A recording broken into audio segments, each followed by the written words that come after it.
بسم الله الرحمن الرحيم. وعن عمرو بن الأحوص الجشمي رضي الله عنه أنه سمع النبي صلى الله عليه وسلم في حجة الوداع يقول بعد أن حمد الله تعالى وأثنى عليه وذكر ووعظ ثم قال. دا بل روایت ذکر کی عمر ابن الاحوص الجشمي رضی الله عنه چې د حجۃ الوداع کې د نبی صلی الله علیه وسلم نو اوریدل چې هغه فرمایل الحمدلله ویل او د الله حمد ثنا او بیا یې نصیحت او واعظ کو وی فرمایل د زنانو سره نیکی کوي ځکه دا تاسو سره امدادیان دي تاسو د دینه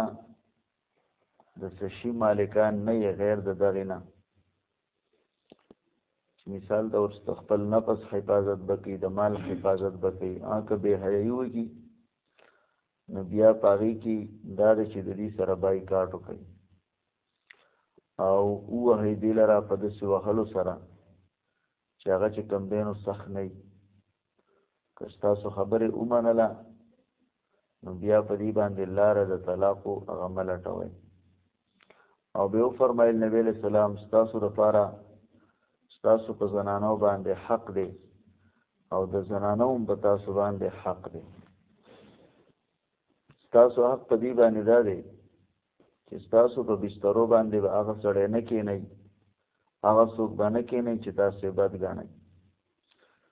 هغه چاته تاسو په کور کې اجازه نه ورکړي کوم چې تاسو بد غاڼئ او د دې حق په تاسو دا دی چې تاسو د دې سره نیکی کوئ په جامه کې او دوام کې په دې روایت کې د زنانو حق او د سړو حق دا ذکر قرآن کریم هم ذکر کوي چې څنګه سړی حق دی نو د زنانو هم حق دی البته وللرجال علیهن درجه د سړو په دې باندې درجه ده چې هغه درجه کې بیا علما ذکر کوي چې هغه مثال ته حکومت ته حکومت به سړی کوي مشري به سړی کوي زنانه به نه کوي دارنګ طلاق سړی ور کوي ښځه نشي ورکولی داسې ډېر څه کارونه دي تقریبا 22 پورې کارونه داسې دي چې الله رب العالمین هغه چې کوم دی نو سړي ته سپارلي دي ښځو ته نه دي لکه بانګ ویل شو اقامت کول شو او امامت کول شو وغیره داسې ډېر کارونه دي چې هغه الله سړي ته سپارلي دي ښځې ته نه دي سپارلي په دې روایت کې د یو ستا حق شو ستا حق په دې باندې دا دی چې ستا په بستره باندې به هغه څوک نه سملی کوم چې ته بد ګڼې دویمه دا ده چې ستا په کور کې به هغه چاته اجازت نه ورکوي دا زنانه چې هغه ته بد ګڼې موږ مخکې سوره نور کې ویلو چې بعضې وخت کې د رشتې د وجې نه یو سړی د کور نه خلک منع کولی نه شي خو د طبیعت دی چې هرکه دی نه راځي نو ښه به نو د تندي نه معلومات پکار دي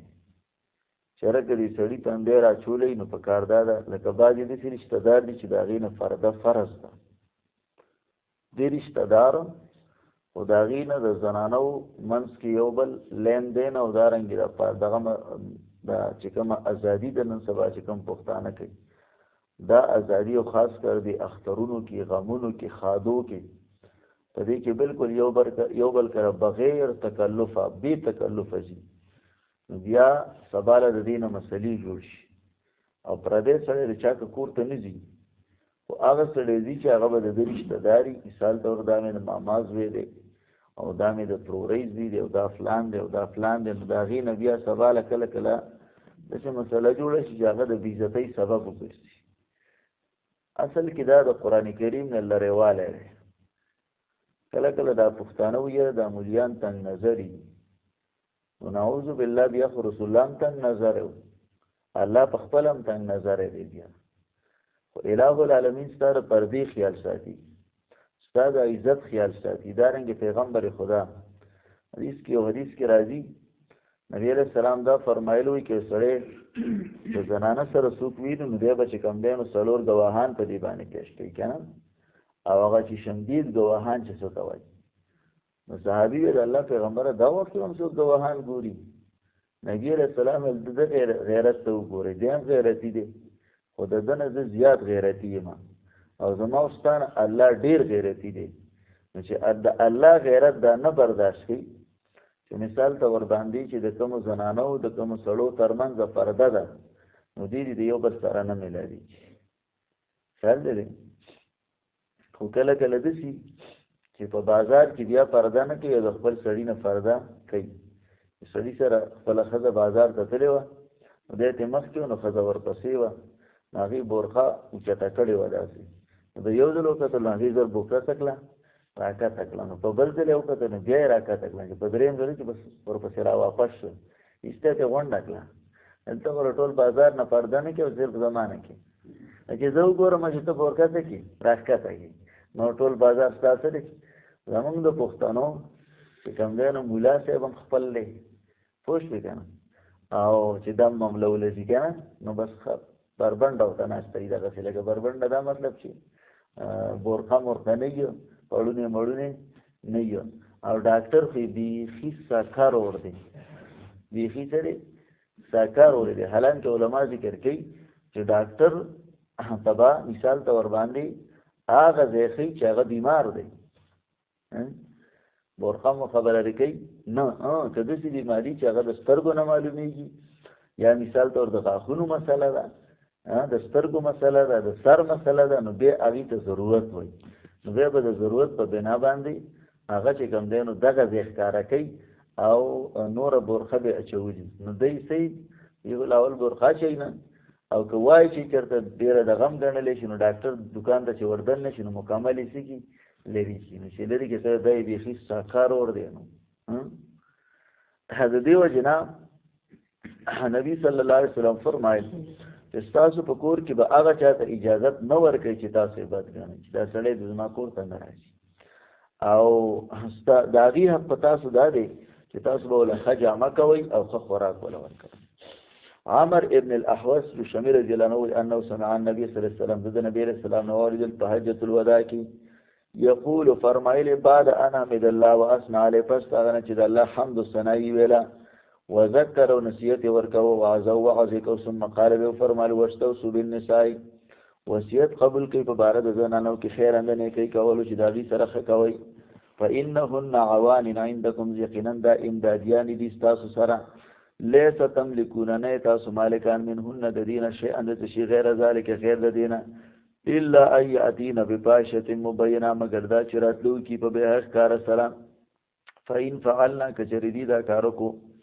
نو فاجروهن فی المضاجع، جدا شي د دې نه په ځایونو د ډډو لګولو کې، واضربوهن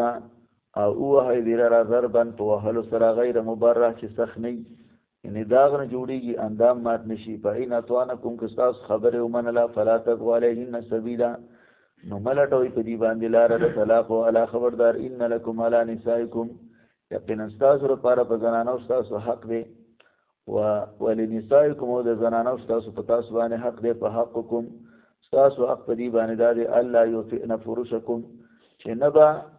ځای به نه ورکوي بسترو ستاسو کې هغه چاته چې تاسو یې بد ګڼئ، ولا یأذن فی بیوتکم، اجازت به نه ورکوي ستاسو په کورونو کې هغه چاته چې تاسو یې بد ګڼئ. الا خبردار وحقهن علیکم، او حق د دې په تاسو باندې دا دی ان تحسنوا الیهن، چې تاسو د دې سره نیکي وکړئ په کسوتهن و طعامهن، په جامه کې او دارنګې په طعام کې. الله رب العالمین. ربنا ظلمنا انفسنا ولا اله الا الله وجبات رحمتك وصحبه لا تدارنا ظلما الا غفرته ولا هما الا غفرته